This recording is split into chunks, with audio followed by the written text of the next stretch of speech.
Coming up next on Arizona Horizon, the U.S. Supreme Court takes up an Arizona case to decide who can draw congressional district maps. A citizens committee studies a ballot measure in extreme detail, and a forum is coming up on indigenous environmental issues. Those stories next on Arizona Horizon. Arizona Horizon is made possible by contributions from the Friends of Eight, members of your Arizona PBS station. Thank you. Good evening and welcome to Arizona Horizon. I'm Steve Goldstein in for Ted Simons. The United States Supreme Court today took up a case that challenges the process used to draw maps for Arizona's congressional districts. The question before the court is whether only the legislature can redraw the maps. They are currently drawn by a citizens commission. Here to fill us in is Howard Fisher of Capital Media Services. Howie, welcome. Glad to be here. It's nice to see Arizona and the Supreme Court renewing their date. Yes, you know, Haven't been that busy this whether time it's around. not immigration or 1070 or voting rights, it's always nice to get a trip to Washington. So what's at issue here? Well, it comes down to who is the legislature. I know that sounds funny. The U.S. Constitution says the legislature of each state gets to determine federal elections. Okay, is the legislature the 90 people living there? Or according to Arizona's Constitution, the legislative power rests with the people who can make their own laws, and they sort of let those 90 people also make laws. So at its core, a group of Republican lawmakers are saying, hey, wait a second, we should be drawing these maps. So what are the repercussions going forward if, in fact, the Supreme Court decides, you know what, we're taking this away from the people? Well, you start off with the basic question of why the people took it away from them in the first place. You know, I've been here prior to 2000 when the voters approved the Independent Redistricting Commission, and what you had is the legislative leadership sitting in a room with some maps saying, I don't want to run against so-and-so. I'd like a district that's more favorable to me or to my party. This would do the same thing. You've got to remember that when the legislature first saw the maps for the congressional districts after 2000, they sort of liked them. It was only after the 2010 redistricting, which resulted in a 5-4 Democratic congressional delegation, they said, well, wait a second, they can't take that from us. So what are we looking at in terms of what people are saying on, let's say, the other side? When the maps were actually drawn, what were the members of the panel saying they were emphasizing? And in turn, Republicans obviously don't like, as you said, being in the minority now with congressional districts, but do they have a point in terms of what emphasis the panel put, what issues, what criteria they put on it?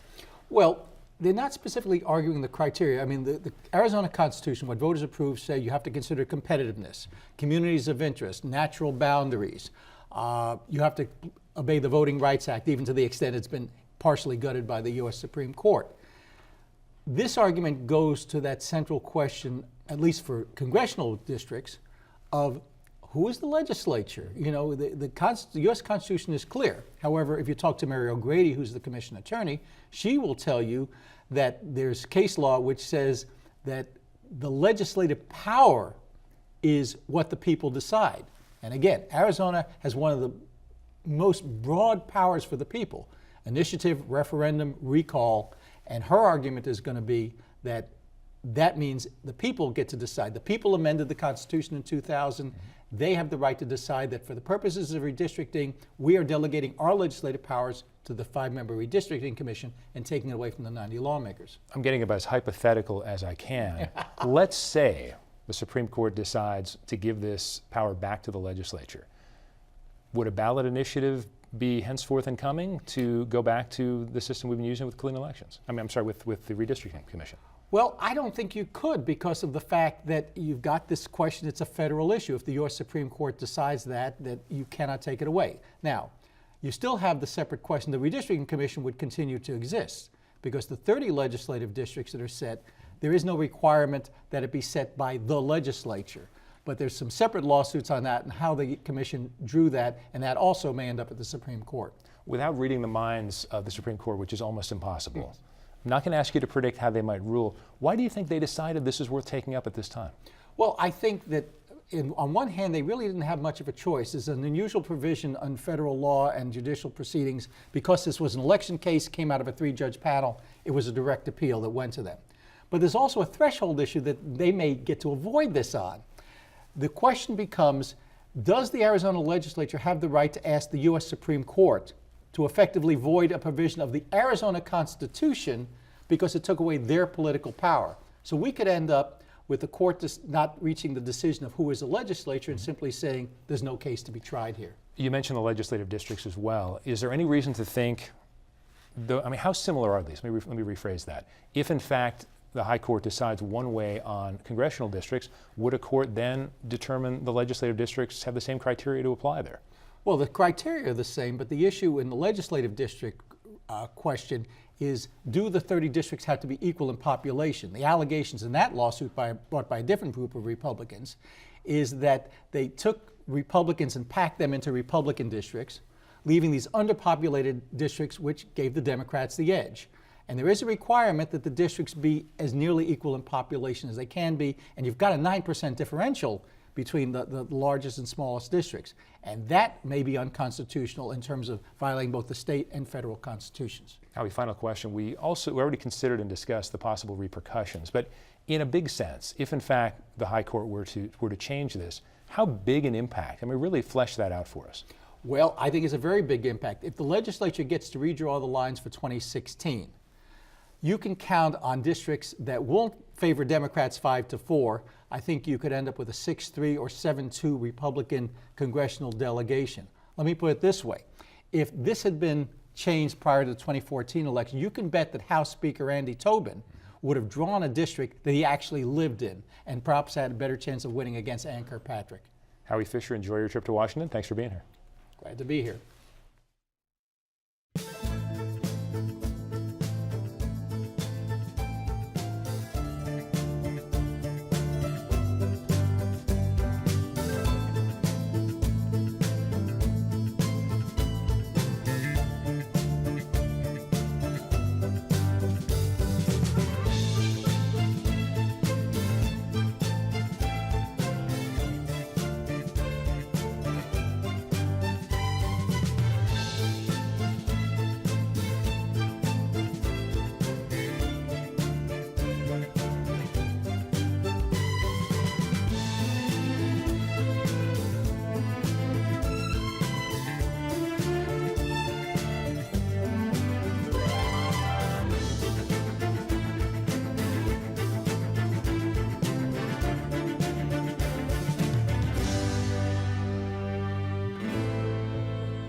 Get the inside scoop on what's happening at Arizona PBS. Become an 8 Insider.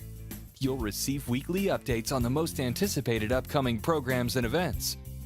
Get the 8 Insider delivered to your email inbox. Visit azpbs.org to sign up today.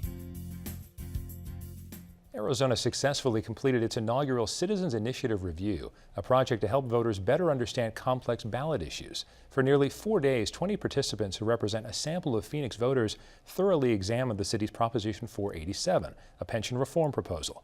Here to tell us what they found out is Andrea Whitsitt, CIR Project Manager at Arizona State University's Morrison Institute for Public Policy, and Joe Garcia, Communications Director for the Institute. Welcome to you both. Joe, let's start off with having seen what Oregon did with this. Why did you want to bring it to Arizona?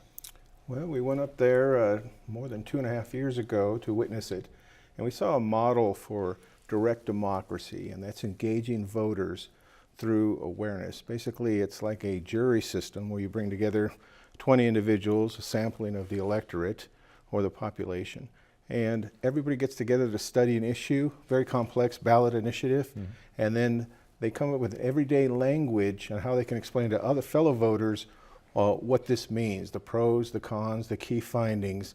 It was a way to get away from slick campaigns, misinformation, and it was a way so voters could talk to voters. I know this was nonpartisan, but there is a feeling in general that Arizona politics are quite different from Oregon politics. Did that weigh in at all? It did. We had to make it an Arizona model. For instance, we had to pay particular attention to Latino voters, make sure they were represented, especially among independent voters, because as you know, that's the largest party, if you will, here in Arizona.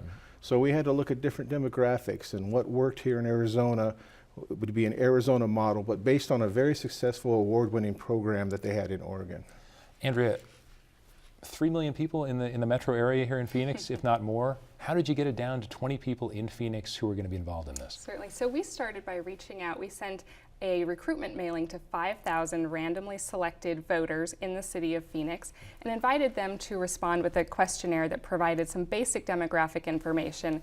And that's how we were able to balance and create a panel that was truly representative of the adult population here in Phoenix. We mentioned the fact that it was nearly 4 days and it was very intense.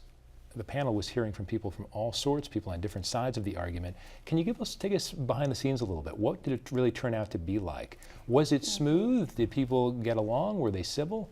Absolutely. You know, first I have to say I applaud the 20 members of this citizen panel because of the stamina that it takes to spend 3.5 days going through something on pension reform, which, let's be honest, not the most exciting issue if you don't have a pension.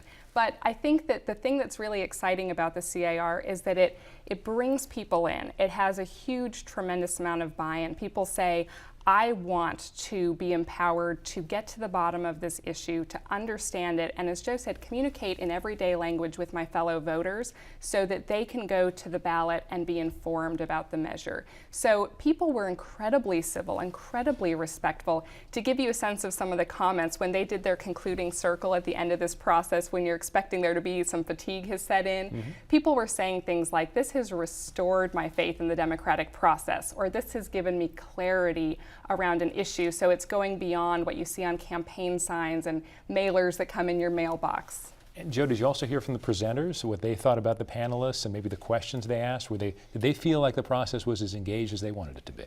Yeah, the presenters were fine. In fact, I was talking with the Goldwater representative who was speaking at a Morrison event tonight on pension reform, and he thought it was very fair, presented very neutral.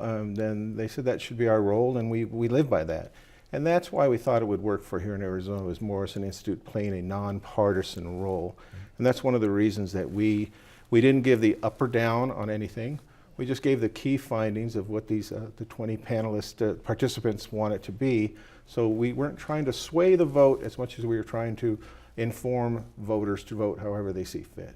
So Andrea, what did panelists end up telling you about what they got out of it? Did they feel like there are ways to tweak it going forward and make it better the next time? So far, we've had just incredibly positive feedback. I know Oregon has looked at models where they spent more time. We might consider doing it where we consolidate and spend a little bit less time. But overall, I think people felt that bringing in external moderators as we did was very valuable. Working with this award-winning model was very valuable to us. We benefited from all of the tweaks that they've already gone through.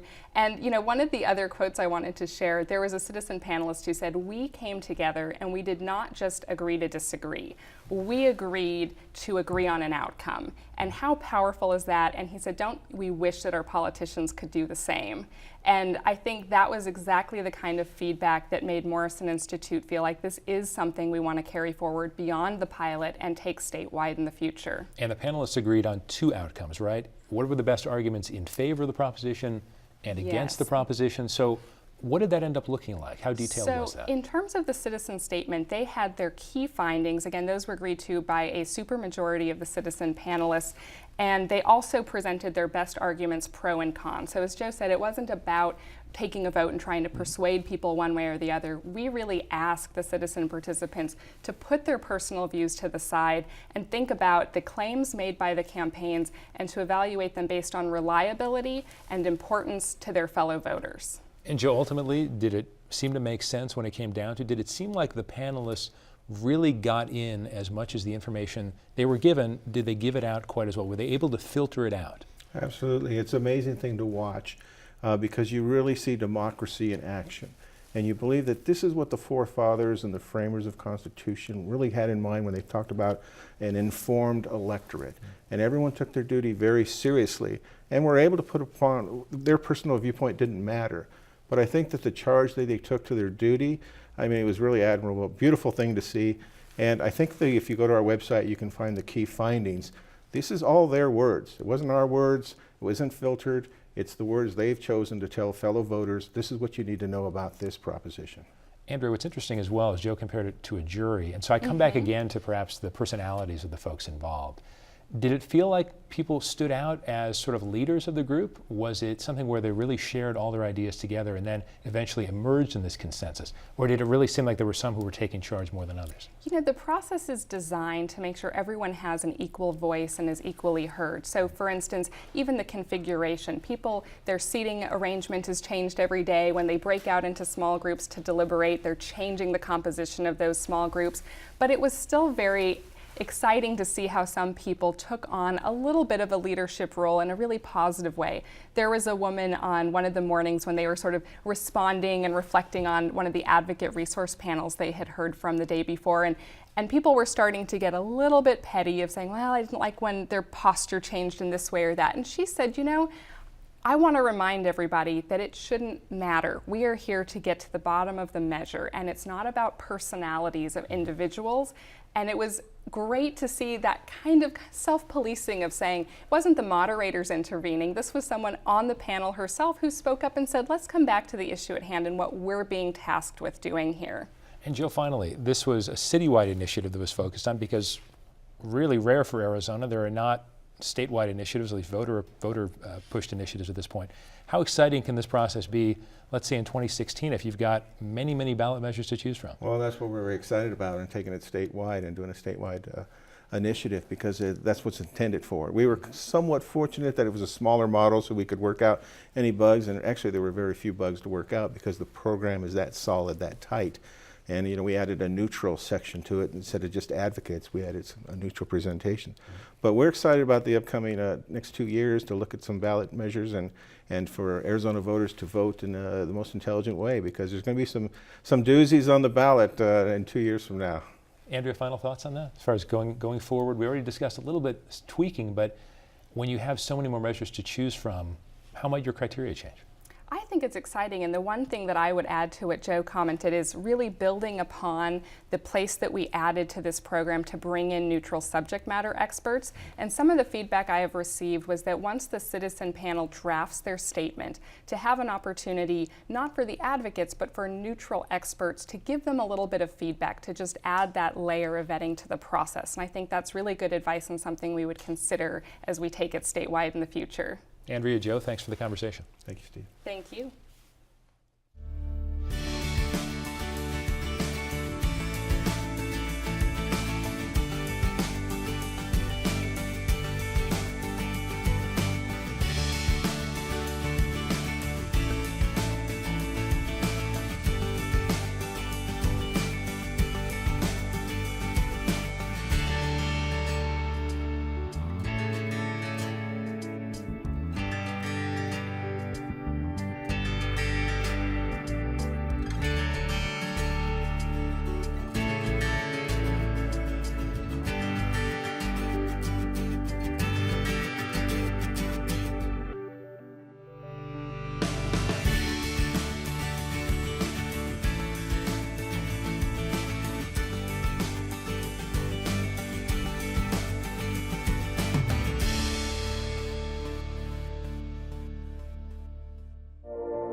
In tonight's focus on sustainability, Indigenous scholars, sustainability scientists, and tribal leaders will gather in Tempe next week to discuss and debate Indigenous sustainability and environmental issues. The Conference on Indigenous Sustainability, Implications for the Future of Indigenous Peoples and Native Nations offers a chance to address some of the most pressing issues facing Indigenous people and the Earth today. Donald Fixico, an Arizona State University Distinguished Foundation Professor of History, joins me now to discuss the conference and environmental issues from the viewpoint of American Indians. Professor, welcome. Thanks for being here. Thank you. What do we need to know about the differences between Indigenous people reacting to sustainability and the general public? Well, Indigenous knowledge is a very important issue, because what that means is that Native people from different parts of this country, from the Southwest, from the Great Lakes, Ojibwa people think in a different way. There's a Comanche kind of logic, but when you even look at Indigenous communities around the world, that Maori people from New Zealand think a different way too, from the kind of the mainstream there. Australian Aborigines, people of Siberia, of the Arctic Circle. And how that they think is really important, because as we have the same common problems with the mainstream, then I think that more perspectives will help to solve those problems. Well, I'm going with a premise which may be false, and correct me on this if you need to. This idea that indigenous people would be closer to nature, closer to the land in general, and might have a better idea of how to keep things sustainable. Well, indeed, because we talk about indigenous knowledge, but where does that come from? It comes from people's culture, but your culture, if it's very close to the earth, and people who are closer to their culture, meaning relating to the earth, then that means that they'll have more of an emphasis of kind of taking care of the earth and kind of seeing the rhythms and the patterns and the growth and things like that, because everything is in rotation. Is there a feeling the general public tries to move a little bit too fast and isn't able to get that same sort of relationship with the earth and nature? Well, indeed, because if you think about, we live in a linear world and everything's from left to right. Everything's kind of up and down, black and white.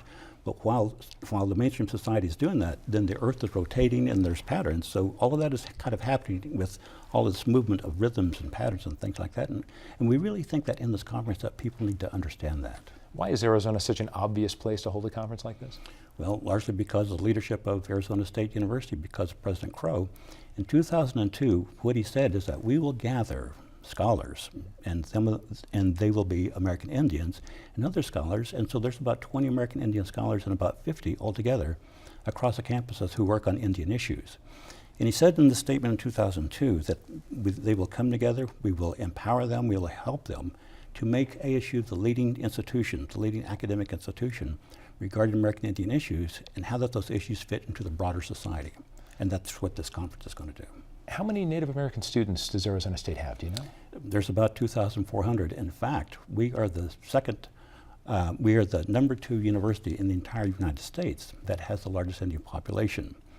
We also graduate the most in law schools, American Indians in law school, as well as in graduate school too. So ASU is really kind of the place where to be because it's deep in Indian country, but with all of this kind of activity of not just scholarship, but also students too. And there must be so many great challenges, especially if a Native American student is actually coming from a reservation to come to a huge university like this. Is that one of the challenges that even goes into sustainability? Well, indeed, because there's really kind of a cultural gap, and so that as Native people come from different reservations throughout the entire country, or even indigenous people coming here to ASU, then they have to kind of cross that cultural gap, and so this conference will help to bridge that gap, because the conference really has kind of 2 missions. And first of all is that it will define indigenous knowledge, and then will help to bridge that gap into the mainstream and help the mainstream to understand what this is all about. It's really kind of the creation kind of an indigenous paradigm. But when you look at the indigenous paradigm, I mean how that the Maori people think and the people of the Arctic Circle think and the people of the Bedouin think. So it's all coming up on the other side of the cultural mainstream. Well, this follows up in an interesting sense of our last discussion, this idea of bringing people with different thoughts coming together. I don't know about reaching a consensus. I'm not sure if that's possible. Is it more about educating and then realizing there are different thoughts, but we can have commonality as well? Well, indeed, because I just want to mention a very important book, because one of our key scholars, Linda Smith, a Maori scholar, and now she's really kind of the Vice Chancellor of Waikato University in New Zealand, really kind of produced this book which really was kind of path-breaking, Decolonizing Methodologies, and how that the Western way of thinking about even indigenous people and kind of creating that kind of a subaltern person, well, she says that we need to kind of rethink that. And another one of our scholars, a Pueblo scholar by the name of Greg Cayete, wrote this book called Native Science. And so he says the same thing, but how that he says what science and how that's approached is that we need to realize that there's a spiritual energy that's happening all the time and how that happens in rotations and patterns, and we need to understand that. This is a big picture question, I suppose, but if we think about the broader public, is there something the broader public misunderstands most often about indigenous peoples? Well, very much so, because indigenous peoples really don't have a voice, but scholarship is being made because, you know, this book right here was published in 1999, and this one was published the following year. So this has been going on, and not just in the United States, but around the world, different conversations of indigenous knowledge. And so we're going to make ASU as a part of that conversation. How many different countries, how many different states will be represented at the conference? Oh, at the conference there are 26 guest speakers, and coming from 3 different countries, from Canada, also from New Zealand. We have a delegation coming from Nepal. We have tribal leaders, 3 tribal leaders. We've got 7 speakers coming from different universities besides ASU, as well as our own, you know, talented people at ASU too. This may be very difficult in just a few seconds we have left. Is there something we haven't discussed that you're extremely excited about at the conference? It's very different. In a way, if you want to understand perhaps how that people who think differently from the American mainstream, from academia, and how that they approach issues, the same issues, and how that we can partner together, Westernization and indigenous thought, and come together, perhaps we can have a better chance of solving the difficult issues and problems of the future. Professor, thank you so much. Thank you. Friday on Arizona Horizon, it's the Journalist Roundtable. Some heated political debates here on Arizona Horizon. We'll talk more about those. And the governor says lawmakers should pony up and pay schools money owed for inflation.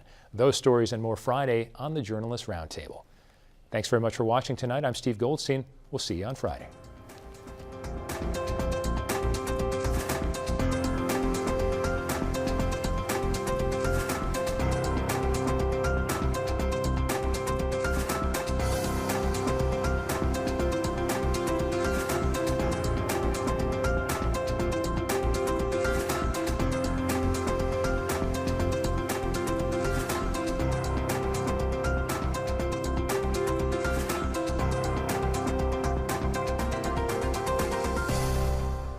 Arizona Horizon is made possible by contributions from the Friends of 8, members of your Arizona PBS station. Thank you.